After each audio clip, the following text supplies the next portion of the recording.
I've spent the last 2 decades in the most ideal laboratory for studying human behavior: a classroom. At first, I did what any teacher does. I shared my wisdom and knowledge. I taught them right from wrong. I managed their behaviors with rules, rewards, consequences, and praise. This seemed to work for most kids, but there were always a few that would not comply to these conditions. When this happened, I blamed the child, the parents, or myself, and kept using the same approach even though it wasn't working for these difficult kids. Please don't judge me for this. It's what most of us do when we see no other way. As time went on, I adopted more progressive strategies such as providing choices, visual schedules, charts, emotional management tools, positive communication techniques, and so on. If you work with kids or have kids of your own, you know what I'm talking about. There's no shortage of strategies or opinions intended to magically resolve challenging behaviors. Some of these strategies had a temporary effect, but for the most part, the extreme behaviors persisted and I felt more and more like a failure. I came home almost every day exhausted and questioning everything. I became obsessed with finding the perfect method that would work for these difficult kids and finally bring me some peace. I remember this one little boy in kindergarten that was having a particularly rough time. He was melting down multiple times a day, triggered whenever he lost a game, wasn't first in line, or didn't get the toy he wanted. You would repeatedly hear him say, "It's not fair," even when things were more than fair. No amount of explaining, reasoning, rewarding, punishing, ignoring, or special accommodations had any impact on his behavior or how he perceived his experiences.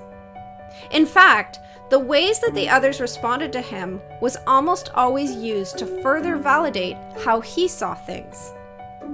When the other kids got upset when he pushed in line, this proved that nobody liked him.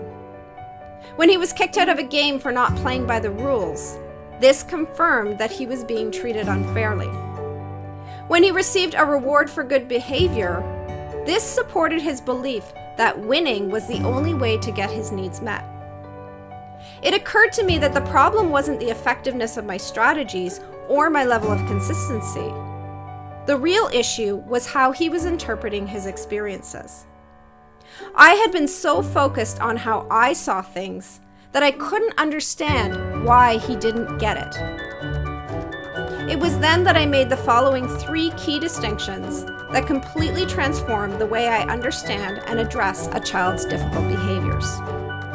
Number 1, I had only been responding to his surface behaviors and was not addressing the underlying beliefs that were leading him to perceive his experiences in a way that wasn't working for him. Number 2, I was evaluating every situation based on my point of view, rather than trying to understand the world through his lens. And number 3, I was focused on creating the external conditions to make him behave, instead of fostering the internal conditions for that positive action to be inspired from within him.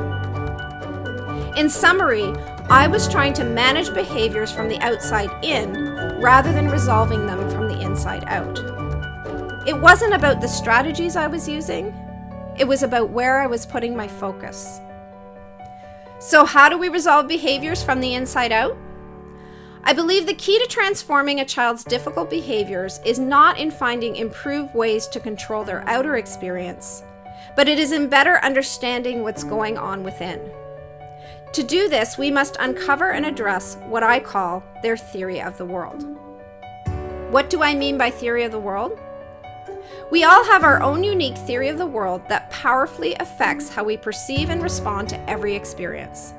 It consists of the subconscious beliefs we have about who we are and how the world works.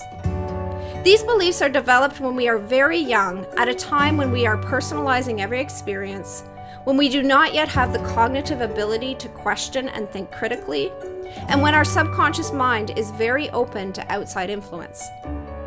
When a child develops a healthy theory of the world, they will naturally act in the best interest of themselves and others, have positive perceptions of their experiences, and will make choices that reflect their highest potential.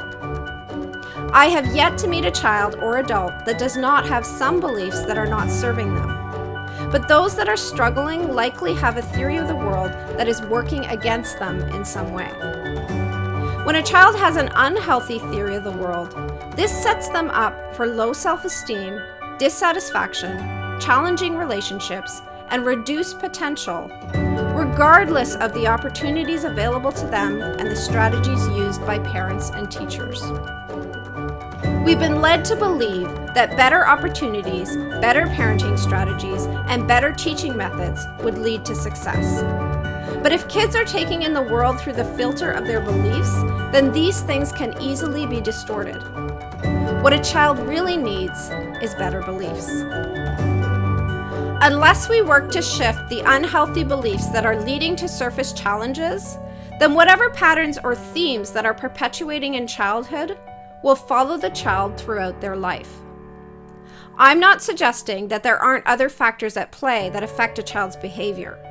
But in my opinion, these unhealthy beliefs are at the core of most imbalances and are most often overlooked because they are not obvious on the surface. I have been using this approach in my work with kids for the last few years, and it's making a world of difference. Suddenly, the behaviors I didn't understand before now make sense, and I am no longer taking things so personally.